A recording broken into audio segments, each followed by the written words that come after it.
खिप्रो TO तालीम अरबाब अली समेजो ने खिप्रो के इलाके अचरोथर के मुख्तलिफ प्राइमरी स्कूलों का अचानक दौरा किया, जिनमें government primary school Deen Mohammad Gajju में असम्बली में शिरकत की। गवर्नमेंट हाई स्कूल बका मोहम्मद हालीपोटो के उस्ताद खुमान सिंह भी उनके हमरा थे।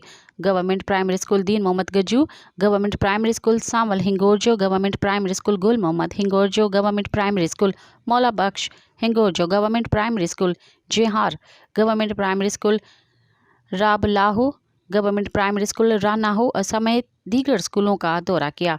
इस मौके पर स्कूल में पढ़ाने वाले असातिज़ा की मेहनत पर इत्मीनान का इजहार किया। असातिज़ा को अपनी ड्यूटी ईमानदारी से करने और बच्चों को जदीद तर्ज पर तालीम मुहैया करने, बच्चों को वक्त पर अपना कोर्स मुकम्मल कराने और ख़ास तौर पर साइंस, रियाजी और इंग्लिश के मज़ामीन पर तवज्जो देने पर जोर दिया। स्कूल में सफाई सुथराई रखने पर भी जोर दिया और असातिज़ा को हिदायत की कि दिसंबर में खिप्रो के प्राइमरी स्कूलों के बच्चों के दरमियान साइंस का शऊर पैदा करने के लिए हम साइंस और आर्ट्स की नुमाइश 16 दिसंबर 2023 को खिप्रो के पतमगर हाल में मुनक़्क़द करने जा रहे हैं। इसके लिए बच्चों से साइंस और आर्ट्स के मॉडल तैयार कराएं और बच्चों में स्किल्स पैदा करें, ताकि ये हमारी आइंदा की नस्ल दुनिया में मुल्क और कौम और हमारे इलाके का नाम रोशन कर सके। रिपोर्ट अब्दुल रज़ाक राजपूत, खिप्रो। मज़ीद ख़बरन ऐं तफ़सीलात लाइ विज़िट कयो असांजी वेबसाइट www.awamiNewsHD.com ऐं ॾिसंदा रहो अवामी न्यूज़ HD।